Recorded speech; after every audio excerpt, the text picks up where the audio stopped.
বর্তমান সময়ে 5 আগস্টের পরের বিএনপি, 5 আগস্টের আগের বিএনপি, এই দুটি বিএনপি বর্তমান সময়ে এক করার কোন সুযোগ নাই। শ্রদ্ধেয় বড় ভাই জনাব এম রশিদুজ্জামান মিল্লাত ভাই, আজকের এই সভার সম্মানিত প্রধান অতিথি, বাংলাদেশের রাজনৈতিক অঙ্গনে বর্তমান সময়ে অনলবর্ষী বক্তা, যার বক্তব্য শোনার জন্য বাংলাদেশের একটি মিটিং মিছিলে 20% মানুষ শুধুমাত্র তার বক্তব্য শোনার জন্যই বাড়তি উপস্থিত হয়।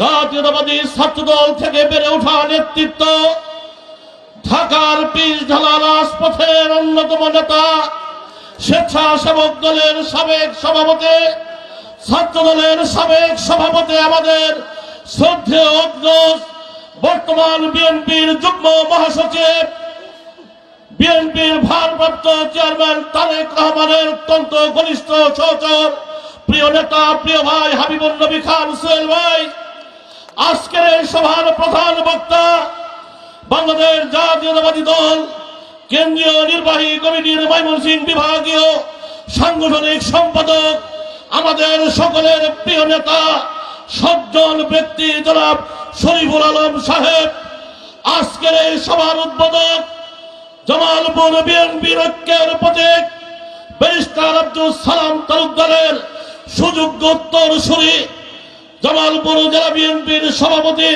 ফরিদুল কবির তালুকদার শামীম ভাই, আজকের এই সভার বিশেষ অতিথি, যার কথা না বললেই নয়, গত 17টি বছর যার নেতৃত্বে আমরা জামালপুর শহর থেকে শুরু করে সারা জেলায় আন্দোলন সংগ্রাম করেছি, জামালপুরের বিএনপি অঙ্গ সংগঠনকে যিনি তার নিজের জীবনের সর্বোচ্চ দিয়ে দেখভাল করেছেন, জামালপুর সদরবাসীর মানুষের প্রিয় নেতা, আমার নেতা জননেতা জনাব অ্যাডভোকেট ওয়ারিস আলী মামুন সাহেব সহ উপস্থিত জামালপুর থেকে আগত বিএনপির অঙ্গ সংগঠনের সকল পর্যায়ের নেতৃবৃন্দ, মঞ্চে উপস্থিত এই দেওয়ানগঞ্জ বক্সিগঞ্জের আগামী প্রজন্মের নেতৃত্ব দানকারী যিনি উঠে আসছেন, আমাদের শ্রদ্ধেয় ভাতিজা ব্যারিস্টার সাদাত বিন সুমন সহ মঞ্চে উপস্থিত বিএনপি অঙ্গ সংগঠনের সকল পর্যায়ের নেতৃবৃন্দ, বিশেষ করে আমার জাতীয়তাবাদী যুবদল দেওয়ানগঞ্জ উপজেলা পৌর শাখার সকল পর্যায়ের নেতৃবৃন্দ, আসসালামু আলাইকুম। বক্তব্য দীর্ঘায়িত করবার কোন সুযোগ নাই, 1 মিনিটের মধ্যেই বক্তব্য শেষ করব।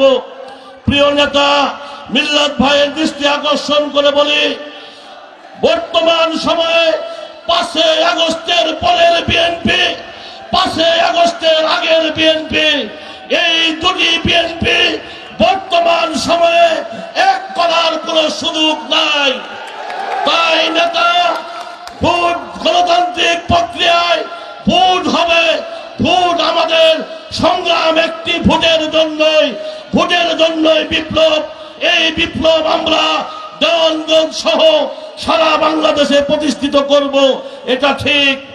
আমি শুধু আপনাদের স্মরণ করিয়ে দিতে চাই, ভোট শুরু হয় সকাল 8টায়, 8টার মধ্যে যদি কেন্দ্রে না যেতে পারেন 1 ঘন্টায় কিন্তু কেন্দ্র মানুষ দখল করে নেবে। তাই যারা আগামী দিনে নেতৃত্বে আসবেন, সকাল 8টার মধ্যে ভোট কেন্দ্রে যাওয়ার যাদের মানসিকতা রয়েছে, তাদের প্রস্তুতি রয়েছে, তারাই দেওয়ানগঞ্জের নেতৃত্ব দেবেন। আর কাউন্সিলর ডেলিগেট ভাইরা যাদের হাতে দল নিরাপদ, যাদেরকে বিগত দিনে সুখে শান্তিতে সুখে দুঃখে পেয়েছেন, মামলা মোকদ্দমা জেলখানা এবং সকল কিছু, আপনাদেরকে সকল কিছুই মিল্লাত ভাই দেখিয়েছেন। তারপরেও যাদেরকে পাশে পেয়েছেন, স্রোতে না কানা ভাসিয়ে সঠিক সাচ্চা জাতীয়তাবাদ বিএনপির পরীক্ষিত নেতৃবৃন্দের হাতে নেতৃত্ব তুলে দেবেন, এই কামনা করে আমি আমার বক্তব্য এখানে শেষ করছি। খোদা হাফেজ। বাংলাদেশ জিন্দাবাদ, বাংলাদেশ জাতীয়তাবাদী দল জিন্দাবাদ, আমার নেতা অ্যাডভোকেট ওয়ারিস আলী মামুন জিন্দাবাদ। সকলকে অসংখ্য ধন্যবাদ। আসসালামু আলাইকুম।